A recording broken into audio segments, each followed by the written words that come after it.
20절 22절 예수께서 거기서 나가사 두로와 시돈 지방으로 들어가시니 가나안 여자 하나가 그 지경에서 나와서 소리질러 이르되 주 다윗의 자손이여 나를 불쌍히 여기소서 내 딸이 흉악하게 귀신 들렸나이다 하되. 지금 예수님께서 두로와 시돈 지방으로 들어가셨어요. 두로라는 지방, 시돈이라는 지방으로 들어가셨는데 이 두로와 시돈이라는 지방이 어떤 곳이냐면 유대인들이 들어가지 않는 이방 지역입니다. 사마리아 같은 유대인들이 그 당시에 하나님을 믿는 유대인들이 저기는 죄악이 가득한 이방의 땅이야 하면서 들어가지 않았던 지역이 시돈과 두로입니다. 유대인들은 이방인의 땅을 더럽게 생각했어요. 예수님은 그런데 그 복음을 거절하는 유대인들을 따라서 오히려 이방인들에게 가셨어요. 그때 가나안 여자가 예수님께 왔어요. 그 두로와 시돈에 가시는데 이방인의 땅에 가는데 가나안 여자가 와서 이렇게 얘기를 해요. 주 다윗의 자손이여 나를 불쌍히 여기소서 내 딸이 흉악하게 귀신 들렸나이다. 가나안 여자예요.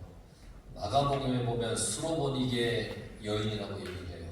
수로보니게 여인. 마가복음에는 정확한 이 여인의 출신에 대해서 얘기를 했어요. 그런데 이스라엘 백성들의 옛 원수의 자손이네요. 수로보니게. 이 수로보니게는 어떤 것이냐면 구약시대의 아합 왕, 하나님 앞에 죄가 많은 아합 왕, 그 부인이 이세벨이라는 왕비인데 이 이세벨이 시돈이라는 그 지역의 왕이 엣바알이라는 사람의 딸이에요. 그러니까 바알과 아스타롯이라고 하는 우상을 섬겼던 사람이에요. 이스라엘 땅에 바알과 아스타롯이라는 우상을 이 이세벨이 가지고 와서 이스라엘 백성들에게 그 우상을 섬기게 만들었던 여자가 이세벨인데 이게 수로보니게의 자손이에요. 하나님의 선지자들은 죽이고 이스라엘 땅에 바알의 신전을 세웠던 그 자손에 있는 이 가나안 여인, 수로보니게 여인, 이런 지역에 살던 여인이 예수님 앞에 나온 거예요. 그리고는 주 다윗의 자손이여 소리를 쳤어요. 주 다윗의 자손이여. 이 다윗의 자손이라고 하는 말은 메시아라는 얘기입니다. 우리를 구원하러 오신 구세주입니다. 그러니까 이 여인은 예수님을 유대인들이 그렇게 기다리던 메시아 구세주로 고백하고 영접을 했습니다. 유대인들이 그렇게 기다리던 메시아, 그 메시아가 예수님인 줄 이 여인은 알고 영접을 했다는 겁니다. 그 유대인들은 예수님이 메시아인지도 모르고 늘 배척했잖아요. 마가복음에 보면 이 여인이 예수님의 소문을 들었다 그랬습니다. 예수님의 소문을 듣고 예수님께 나왔습니다. 소문을 듣고 예수님을 메시아로 믿었습니다. 아, 이분이 메시아. 소문을 들어보니까 메시아 확실해. 저분은 메시아다. 구세주다. 나를 구원해 주는 분이다. 이런 확신을 가졌어요. 예수님께 나아가면 내 딸이 살 수 있다. 내 딸이 살 수 있다. 예수님은 내 딸을 고칠 수 있는 분이다. 예수님을 믿으면 구원을 받는다. 이것을 이 여인이 예수님의 소문을 듣고 확신했어요. 확신. 그런데 유대의 지도자들은 어땠어요? 예수님을 메시아로 인식하지 못했어요. 오히려 예수님을 거부했어요. 예수님을 죽이고자 했고 예수님을 쫓아내려고 했고 예수님을 너무너무 배척했던 사람들이 유대교의 지도자들이었어요. 그런데 그들이 경멸하는 이방 여인, 가나안 여자가 예수님을 메시아로 고백을 해요. 나를 불쌍히 여겨주십시오 주님. 내 딸이 흉악하게 귀신이 들렸습니다. 예수님의 자비를 구하고 있어요. 이 이방 여인이 예수님 앞에 나왔다고 하는 사실도 놀라운 일인데 이 여인이 예수님께 자비를 구해요. 나를 불쌍히 여겨주십시오. 나를 불쌍히 여겨주십시오. 내 딸이 흉악하게 귀신 들렸습니다. 이 흉악하다라고 하는 말이 어떤 의미냐면 아주 해롭다 하는 뜻입니다. 아주 해롭다. 그러니까 이 흉악한 귀신이 들렸다는 것은 굉장히 이 귀신이 들려서 이 딸이 치명적인 상태라는 겁니다. 귀신이 들렸어요. 딸이 흉악하게 귀신이 들렸습니다. 그러니까 여러분 어머니의 마음이 어떻겠습니까? 만약 여러분의 딸이 귀신이 들려서 제정신이 아니에요. 그럼 그런 딸이 있는 이 부모의 입장에서 이 마음이 어떻겠습니까? 하루라도 마음 편히 살 날이 없을 겁니다. 매일매일 귀신이 그를 괴롭히니까 너무너무 힘든 겁니다. 그러니까 이 여인은 다급한 거예요. 이 딸을 괴롭히는 귀신이 빨리 사라졌으면 좋겠는데 방법이 없어요. 그런데 이 소문을 들어보니까 예수님이 귀신을 쫓는 거예요. 그러니까 다급하게 주님 앞에 나온 거예요. 예수님의 소문만 듣고도 지체 없이 달려 나올 수밖에 없을 정도로 절박한 거예요. 그런 절박함. 이 여인은 딸을 살리는데 이런저런 사정이나 생각이 필요하지 않아요. 내 딸이 살기만 하면 되는 거예요. 그러니 누가 너 이방 여인이 왜 유대인들이 있는 곳에 와 왜 더러운 이방 사람이 여기 나와? 라고 하는 말을 들을 어떤 그런 창피함 아니면 그 무시함 그럴 말을 들어도 아무 상관이 없어요. 내 딸이 고쳐지기만 하면 되는 거예요. 그러니까 이 여인은 딸의 질병 때문에 예수님 앞에 나오게 되었어요. 여러분, 우리에게 생기는 문제가 때로는 나에게 생겨지는 그 질병이 우리로 하여금 예수님 앞에 나오게 해요. 아멘. 나에게 있는 문제, 나의 질병. 내가 너무 평안하면 예수님은 잘 찾지 않아요. 그런데 이상한 것은 문제가 생기면 예수님을 찾아요. 그런데 23절에 보세요. 예수는 큰 말씀도 대답하지 아니하시니 제자들이 와서 청하여 말하되 그 여자가 우리 뒤에서 소리를 지르오니 그를 보내소서. 예수님이 이 여인이 와서 막 간구하고 구하는데 한 말씀도 안 하시는 거예요. 여러분 생각은 어떠세요? 우리가 아는 예수님은 어떠신 분이에요? 이 여인이 와서 그렇게 애타게 간절하게 예수님을 찾으면 여러분 우리가 아는 예수님은 어떤 예수님이에요? 힘들겠구나. 그 딸이 있는 곳으로 가자. 막 이러시는 예수님일 거라고 우리는 생각하잖아요. 그런데 이러한 간청하는 여인에게 예수님이 한 말씀도 안 하시는 거예요. 왜 그러셨을까? 우리가 아는 예수님하고는 너무 달라요. 왜 그러셨을까? 이 여인에게 왜 그러셨을까? 예수님도 이방 여인들하고 멸시하시는 걸까? 그런데 우리의 이 간구하심에 침묵하는 예수님의 뜻이 분명히 있어요. 그래도 여러분 말로는 다윗의 자손이요 얼마든지 할 수 있어요. 말로는 내가 열심히 예수님 믿겠습니다. 열심히 교회 다니겠습니다. 말로는 얼마든지 할 수 있어요. 이 여인의 주변에는 많은 사람들이 있었어요. 제자들도 보고 있었어요. 과연 무엇이 믿음인지 예수님은 그들에게 이 여인을 통해서 가르치고 싶으신 거예요. 정말 믿음이 뭔가? 진정한 믿음이 아니면 쉽게 포기해요. 내가 정말 믿음이 없으면 어떤 상황에서도 쉽게 포기해요. 자, 제자들은 보세요. 이 여인의 이런 모습이 귀찮아 보였나 봐요. 제자들은 그 여자를 보내자고 했어요. 예수님, 이 여자가 뒤에서 소리를 너무너무 지릅니다. 시끄러워 죽겠습니다. 빨리 좀 보내줍시다. 이렇게 얘기를 해요. 주님은 24절에 이렇게 말씀하세요. 예수께서 대답하여 이르시되 나는 이스라엘 집에 잃어버린 양 외에는 다른 데로 보내심을 받지 아니하였노라. 나는 이스라엘의 잃어버린 양을 대하는 일로도 바쁘니까 내가 먼저 할 일이 있다 라고 말씀하시는 거예요. 그런데 예수님의 말씀이 이 여인에 대해서 냉정한 거절 같지만 그게 아니에요. 오히려 이 여인의 믿음을 예수님께서 바로 세워주시는 거예요. 25절 여자가 와서 예수께 절하며 이르되 주여 저를 도우소서. 무릎을 꿇고 애원해요. 주여 저를 도와주십시오. 절하며, 헬라어로 프로세키네이, 이건요 위요 완료형이에요. 무슨 얘기냐? 예수님 발 앞에서 계속 이어 절했다는 거예요. 완료되지 않았다는 얘기예요. 계속 절을 하는 거예요. 예수님, 예수님, 나 좀 도와주세요. 나 좀 도와주세요. 예수님, 예수님, 우리 딸 좀 살려주세요. 계속 절을 했다는 거예요.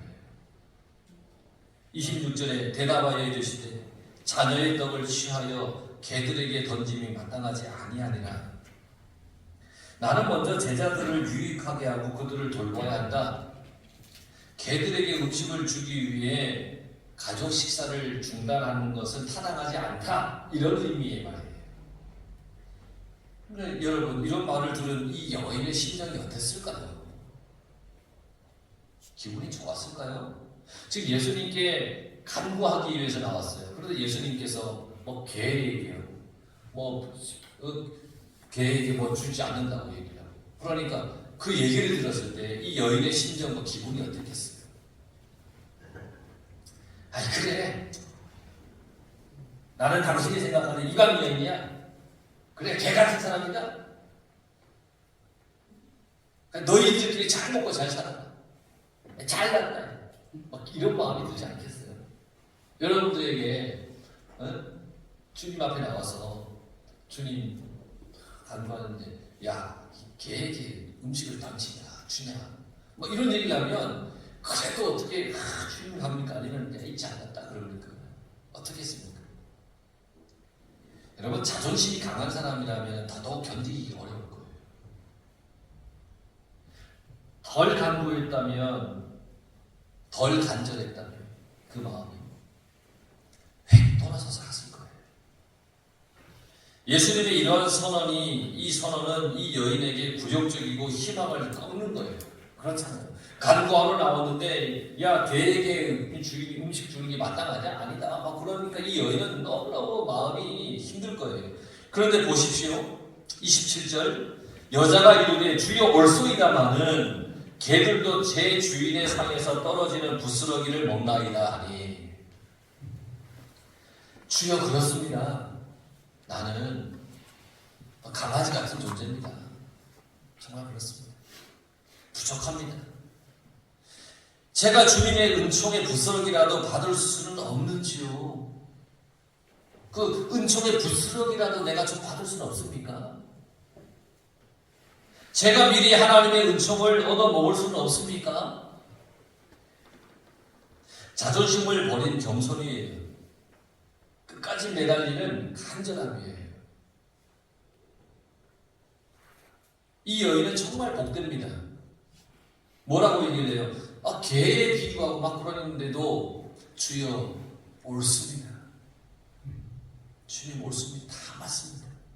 그렇습니다. 아멘. 여러분, 이런 반응이 나올 수 있을까요? 주여 옳습니다. 집안의 개들도 산 밑에서 자녀들이 흘리는 부스러기를 먹을 수 있지 않습니까? 그 부스러기라. 언제나 음식 주는 거 원하지도 않습니다. 그 부스러기라. 주님 맞습니다. 다 맞습니다.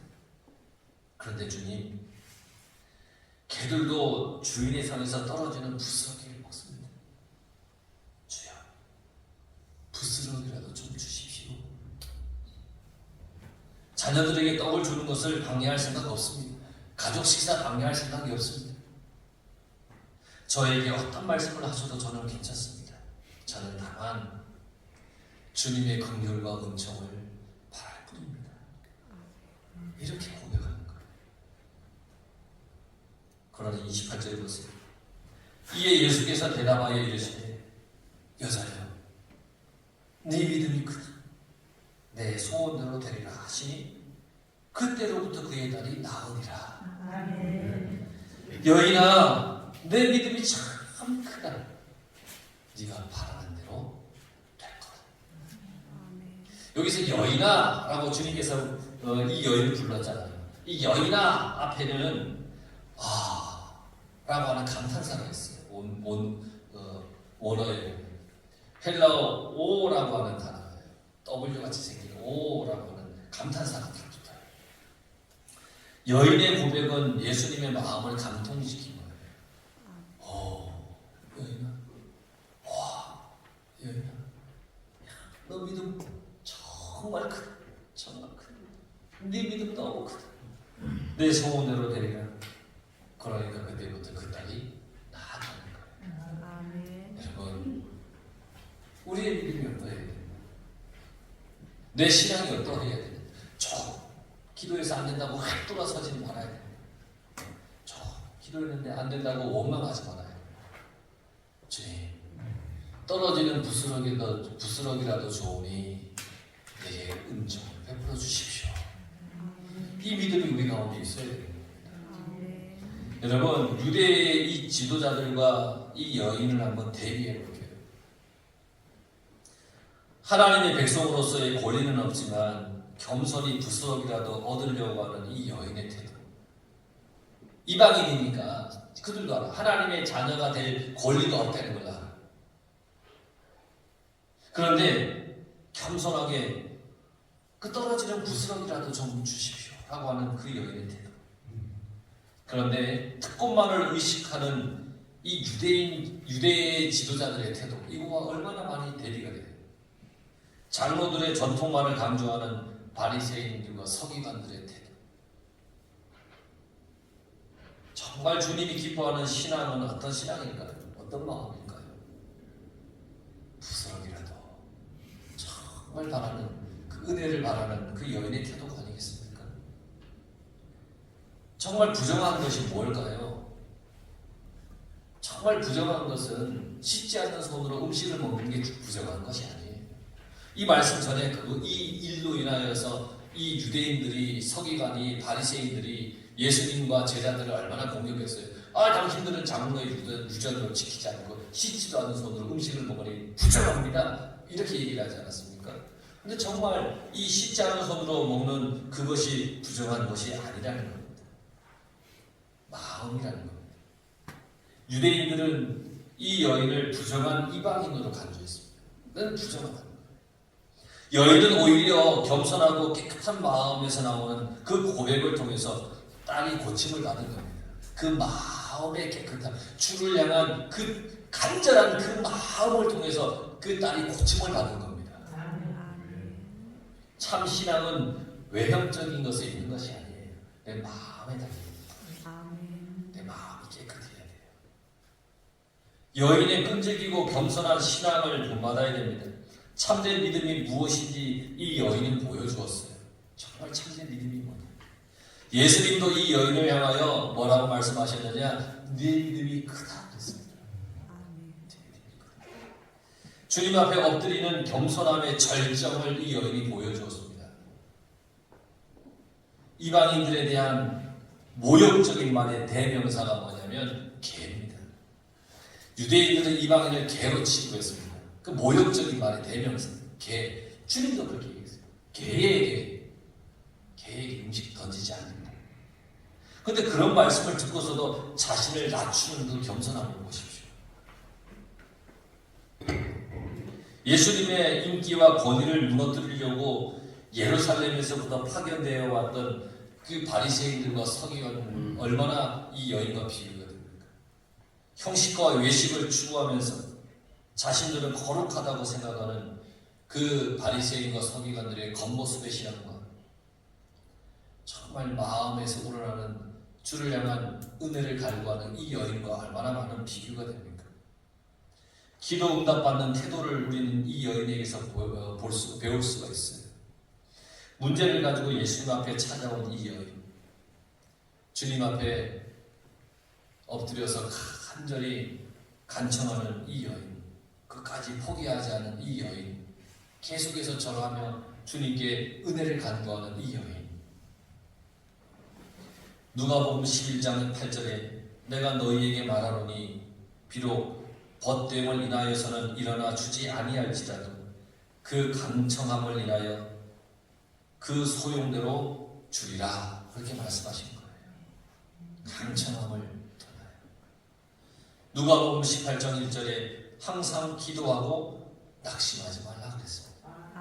여러분, 항상 기도하고 낙심하지 마라. 주님을 의지하십니까? 그러면 낙심하지 마시기 바랍니다. 기도하시기 바랍니다. 기도하면 하나님께서, 주님께서 우리의 기도를 들어주십니다. 더딜 수도 있습니다. 늦을 수도 있습니다. 근데 그 속에 나 주님의 뜻이 있습니다. 우리는 그걸 기다리지 못해서 획 돌아서 그걸 기다리지 못해서 주님 왜 응답 안 해주십니까? 원망을 합니다. 그러나 주님은 기다리는 겁니다. 주님의 때에 응답하신다는 겁니다. 이 여인은 그 주님을 계속해서 기다리며 자기의 그 강청하는 그리고 간절한 믿음을 주님께 보이고 나타낸다는 겁니다. 누가복음 18장 7절 하물며 하나님께서 그 밤낮 부르짖는 택하신 자들의 원함을 풀어주지 않겠느냐. 여러분, 우리가 주님께 부르짖으면, 주님께 강청하면 주님께서 우리의 모든 것을 들어주십니다. 여러분들의 삶이, 신앙이 그러한 신앙이 될 수 있기를 주의 이름으로 간절히 축원합니다.